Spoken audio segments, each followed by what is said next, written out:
Anyhow, Trump, very interesting, polarizing figure. All of a sudden back in the news again. I do understand November's around the corner, of course. It's like clockwork.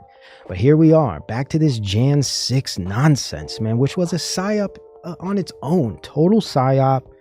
So we got Trump, man.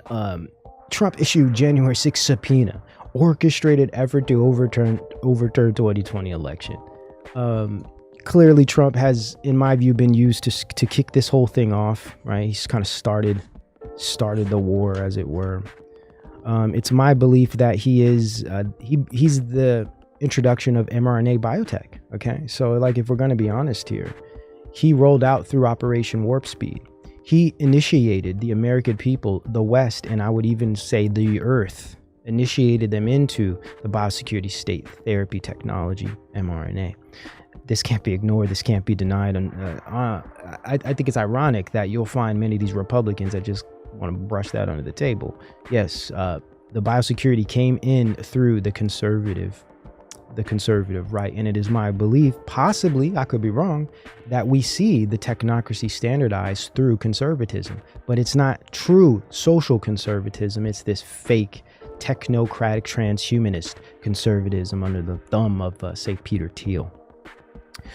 They don't really stand for much but money at the end of the day, and we understand that's just another arm of the entire system, the holistic system of systems. So Trump brings in the mRNA biotech, and this is a transhuman software.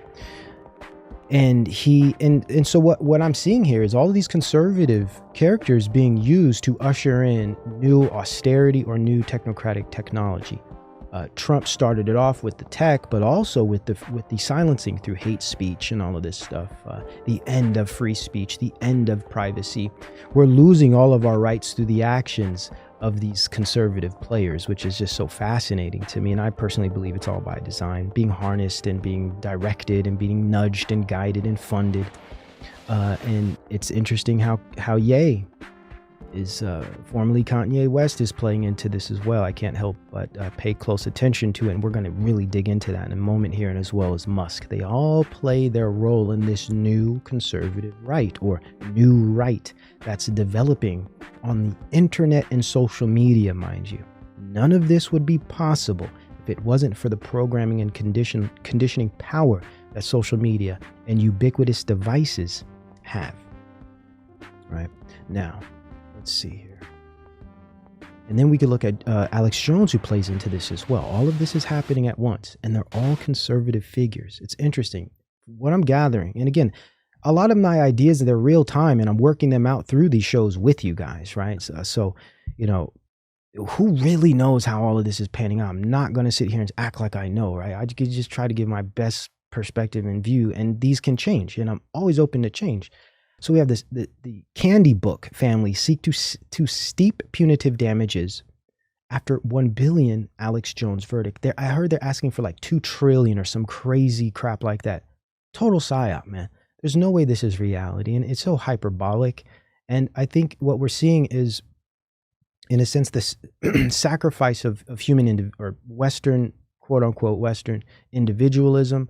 With that bathwater goes the baby. So if quote unquote white supremacy, if quote unquote patriarchy, and all of these red herrings and straw man ad homs, if all of these are the bathwater, unfortunately, the Christian worldview and the Christian faith is the baby. And that's by design, in my view, because what you'll discover is all of these individuals claim Christianity, except Musk, who is, in my view, the atheist angle, the secular angle, the appeal to the tech culture, right? We'll get there. So we have Jones, who was also a big proponent, or at least a supporter of Trump, right? Trump kicking the door down and starting this whole technocratic rush over his presidency. And then we have another lawsuit now. All of a sudden, we have the oncoming helter-skelter, potentially, with the whole revisiting of the George Floyd situation, which was a total psyop to sidetrack the whole scamdemic and bring in that other element of social justice, as World Economic Forum had discussed in their article I showed you a second ago. Now, to add to this, it appears the Kanye situation is very, very complex. There's so many angles to it. There's many things working at once. I tried my best to go over those in my last show. There's more to it than that. Trust me, I barely got through the surface of what I'd like to say about this situation, but we'll work into it as time goes on. Things will develop. But what I see is, at least in part, West is definitely being used to bring in some type of speech reform from my perspective. I see the same thing happening with Trump, Jones, and now Ye. Speech reform, possibly. And again, this could be a nothing burger. They could brush it under the table like they do with most things. Just shut up, don't talk about the J's, and keep it moving. Or maybe they say, you know what, we're going to put a stop to this and we're going to actually reform speech and create some type of new regulatory platforms, etc. Now, with that, we also see Balenciaga fashion house cuts ties with Ye. So now he's lost his biggest project with Balenciaga, which is this like very prestigious, fashion nonsense company. Vogue also dropped him today. I didn't have time to pull the article, but Vogue dropped him today too. So what I'm seeing, interestingly, is everyone's cutting ties with him. Now, it's a fascinating thing, because I think this goes back to the Jones situation where, you step over the line, you say too much, you don't stay, in your little box, you get debanked, right? You get cut out of society. You get depersoned on the internet. Well, Jones didn't really get depersoned, right? I think a lot of these, personally, again, I could be wrong, but I think a lot of this censorship is designed. Here's another one. So we have Balenciaga, Vogue. So we got Kanye being silenced. Again, we're seeing this whole free speech thing. What's gonna come of all of this, right? It's pretty interesting. That's why I think the Ye situation is really important, in part because of what he's saying. It's kind of a little. Do you see the recent Piers Morgan one? It's he's calling him a boy and telling him to shut up, and it's comedy. It's kind of funny. It's starting to look very theatrical at this point. But again, there's always that potential that Ye is just kind of an eccentric dude that's just, they're letting him hang himself with his own rope, possibly fighting MK Ultra programming, and possibly medicated. I don't believe for a second that he's bipolar or has a mental illness. That's always something they like to pin on people that think a little different or behave a little different. But I do believe he has been medicated, and these drugs do things to the brain. They do things to the spirit, right? So we could see a spiritual battle happening right now by design, right? This could be an indirect controlled opposition situation. I'm not sure. I don't lean towards this concept that he knows exactly what he's doing. And I do understand that he admitted it. He sold his soul, in that track. And I think that was a lot more real than some people wish to believe. And he's definitely not portraying the faith, right? But when one considers that all he's been through as far as programming, I think it would be expected. But we always have to be able to look at things in multiple ways without landing on anything, especially when we don't know, right? So either way, this is all by design being worked towards something. That's my conclusion, especially when I look at the tech angle. That's where we're going to go. And things start looking a lot more clear for me there, right? A lot of this stuff is more murky, but the tech stuff, black and white, day and night, very, very obvious. Now, we have this Newsmax. Newsmax drops Lara Logan after comments about Satan, migrants, and blood-drinking globalists. Now, we don't talk about blood-drinking globalists, though we do understand that there's some elements of these things that would seem to be true, especially when we look at the Ambrosia Company, for instance, that I think Peter Thiel was involved with. And many other creepy stories and rabbit holes that we don't really spend much time on, but are legitimate to a degree. Of course, this feeds into the QAnon, which is another massive intelligent psyop, part of the whole Trump psyop. So we get it. But again, here it is. Satan. What does that relate to? I think that relates to Christianity, right? Oh, you're talking about Satan. You're talking about demons. You're crazy. You Christians are insane. You guys are mentally ill. You're not living in reality. You see where this is going? We have to make laws against that kind of thinking, those kinds of words. Now you can't work. You can't be associated or affiliated with people that think these ways. Thought crimes. Migrants, interesting, right? We have to bow down to the universalism, the collectivism, the multiculturalism of the technocracy, where they don't really care about people. They don't really care about culture and health. They just want everybody together under one umbrella, one dome that they can control with their little technological trinkets. At the end of the day, that's their goal. And then they have to bring in the hyperbole with blood drinking globalists. And for me, it looks like we're really moving towards this full on redistribution of knowledge, reformation of speech, and in a sense, like the full on removal of tradition and any Christian ideal in the mainstream. It seems to be slowly being pushed away. And they're utilizing the conservative movement and conservative figures to do so, unfortunately. Trump subpoena. So back to Trump here. Oh, now let's talk a little bit about Peter Thiel, because what I want to show here is how, and we've talked about this, but I want to remind you guys, the conservatives, the Republican Party, they're they're the other side of the technocracy, right? In fact, I think based on the research that I do, man, most of the people behind the cutting edge tech, especially the funding, are conservatives, are Republicans. The left is more concerned. They're not the left, by the way. It's this hyper progressive, super modern culture. It's not the left as it were in the past. It's this new progressive movement. They're about culture. They're about sexuality and identity. See, the right, the new right, this conservative right, they're about technology and business. So when you think about technocracy, it's really about technology and business. The culture, the identity part is just a way to, in a sense, condition society and the public to accept the new world that's coming. The conservatives, the Republican Party, is building and funding a lot of this technology, man. So I know we could talk all day about these progressives because they're crazy. Clearly, I mean, you look at the trans stuff with the kids and everything. I mean, we haven't even touched on that yet. I got crazy stuff to go into when it comes to the recent transition culture we have right now. So that's coming. We're going to get everybody. Anybody can get it here, okay? I don't even call myself a centrist because even that's corrupt. You got these Tim Pools, and I don't even have any of those labels. I ain't on nobody's team. I'm on Christ's team. That's it. Christ. That's the only team I'm on. Through Christ, under the Most High God, right? I'm not left, right, center, none of that. Anybody can get it, and everybody will get it. Trust me. All right.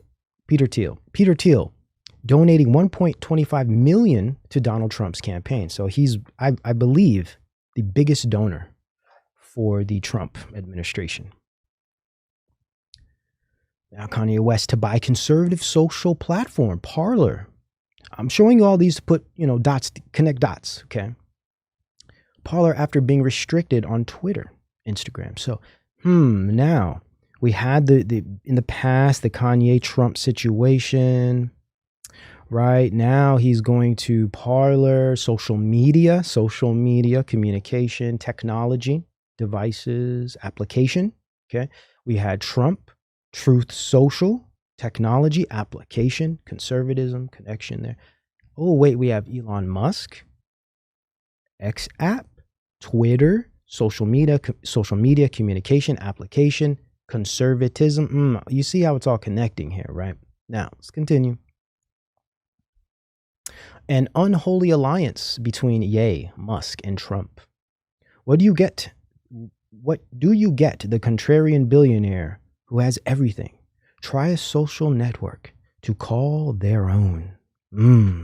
Look, guys, I hate to be the bearer of bad news, right? I hate to be the Debbie Downer. I just call myself a realist when it comes to a lot of this stuff. Yet I'm also an idealist as well, right? Of course. I think every believer, everyone in the faith is to a degree an idealist, right? Because we seek the ideal doesn't mean we can't address the real, okay? Now, for me, this is looking like on the heels or on the backs, on the neck of conservatism, we're going to be transitioning into the new social paradigm, the new technocratic social paradigm. And they are, apparently, it looks as if They're going to start structuring an escape plan for those who want free speech, an escape plan for those who want to be able to speak their truth. But this will just be, again, another Xanatos gambit, another direction. Right when you think you're going in a direction where you win, it's already set up for you to lose. In that, the same people behind the other side are behind the new side. We'll get there. We'll get there. What do we have next? Oh, Elon Musk made his first millions in the PayPal mafia. Guess who that is beside him? Yes, none other than Peter Thiel, right? The billionaire PayPal co-founder. Okay, connecting the Republican conservative technocrat of the century with, of course, Elon Musk. They go back. They got history, guys. They got history. Not only do they have financial business history, they share a worldview. They're both transhumanists. Yes. Both transhumanists. Now, here we are. PayPal founder Peter Thiel amassed $5 billion fortune in Roth IRA. Tax leak reveals. Just evidence, just some evidence here. Yes. Where are we? What is this? Oh, Center for Genetics and Society. Could this be the home? Literally the home of genomics, or at least one of them. Yes, remarkable ambitions of Peter Thiel. Let's get into it. Peter Thiel is not just a tech billionaire, not just a far-right libertarian, not just a transhumanist, and not just the co-founder of Palantir. Remember Palantir? We've done many shows on Palantir, part of this whole Skynet, right? Plays a role in metaverse, also directly connected to DARPA. High-level technological development going on here. Okay, I'm talking about space age, sci-fi stuff. Now, just a co-founder of Palantir, a creepy company that analyzes personal data for governments, and presumably keeps a copy. He is also the Silicon Valley mogul who most ardently supported and financed Donald Trump in 2016, ever speaking at the Republican convention. Right? Just more evidence for you guys, seeing who we're dealing with here. I'm trying to reveal the systematic development of a transhumanist society. And it is my belief that biosecurity, or should we say therapies, technologies, and genomics are going to be the way they accomplish this. And now let's look at how they're going to, in a sense, appeal to Christianity. Because as I've stated, what I'm seeing is the development of technocracy and transhumanism through the conservative right. We all understand conservatism somewhere in its roots has a foundation of Christian values. So if this culture, if this conservatism is to survive into this new transhumanist world, it has to find some way to bring Christianity with it, because it's, in a sense, its moral foundation, right? It grounds its moral views, okay? How are they going to do that? No other way than equating transhumanism to Christianity. Let's take a look. The thing that is striking on the sort of transhumanist versus Christian thing is how similar they are. And so I think you can sort of point to metaphysical differences, but the thing that sort of is always striking is you're going to have a transformed body.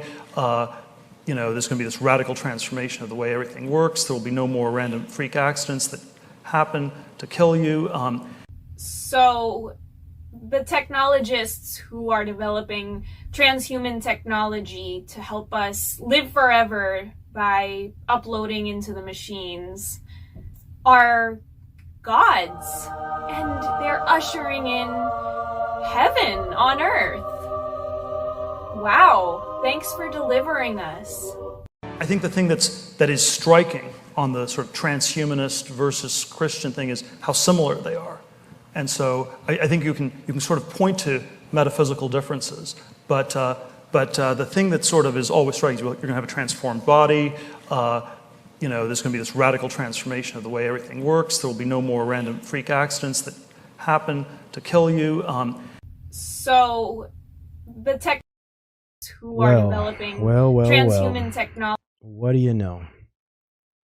Right? They're the same.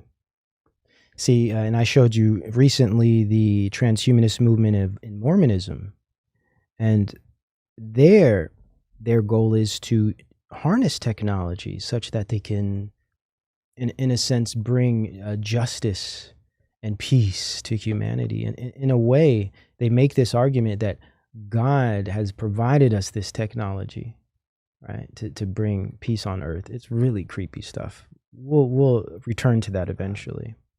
So we have Trump, mRNA, biotech, transhuman software, graphene, nanolipid particles. He introduced the earth to graphene nanolipid particles. Okay, big deal. You're talking about, if you want to talk about just a basic transhumanist technology of, say, the 21st century, there you go. Who introduced it? The conservative right. And all this is for biodigital convergence. So Trump was the initiation into the biodigital convergence under the guise of a scamdemic, under the guise of some fake garbage, quote unquote, pandemic that is killing millions of people. Yeah. And he represents tradition and Americana, from my view. A side of his is Peter Thiel, of course. Big influence. And then he also has a social media platform, Truth Social. So what I discover here is that all of these conservative guys, they're all moving towards social media, but it's logical in that they're being silenced. So there's always that logic there that makes sense. So it provides a type of plausible deniability of any wrongdoing. It's like, well, we're being silenced. So what do you think I'm going to do? What's the first thing people say? Oh, build your own platform. Okay, well, we're going to go build our own platform. Makes sense. It's logical. But when you discover that these individuals are being, in fact, funded, informed, and affiliated with transhumanists, then you discover the whole concept of data mining, data-driven epistemology. Then you think about things like the X app and this, one app to rule them all, like Lord of the Rings. In fact, things start to look a little strange. You start to think, well, we'll get there. We'll get there. And then we have Ye. So if Trump is the mRNA biotech transhuman software kind of president of it all, pioneer, right? Ye is the creative team department of this movement, right? He's the creative team department. He's the cultural influence, specifically with hip hop, which is the biggest cultural movement that exists. He has a spiritual power, I believe Ye does, in that he claims to be a Christian, clearly fighting a spiritual battle. He provides a type of spiritual power. What that spirit is, I'm not going to claim I know just yet. I'm not going to say it's the Holy Spirit. I'm not going to say it's not. But it's clearly a spiritual battle going on in that man. And I believe he is very spiritually powerful, whether it's white, black magic, who knows, right? But there's a spiritual element with him, a spiritual power. And he represents the marketing and advertisement.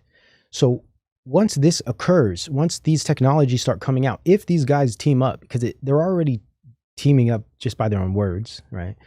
But also through their worldviews, through these kind of conservative, rightist type of perspectives. And Ye is probably the least conservative of them all, obviously, right?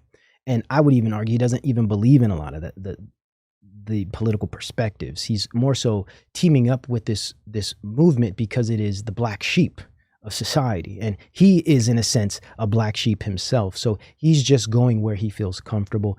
The rightists, the traditionalists tend to be the contrarians today, tend to be the anti-heroes, right? And for good reason. So it makes sense that he aligns himself with this group, opposed to the status quo, the hyper-progressive madness that we see in the mainstream today. So there's always a logical purpose here. A lot of this stuff makes sense why they do what they do, but there's a subtext. There's a subtext, and I try to reveal that to my best ability.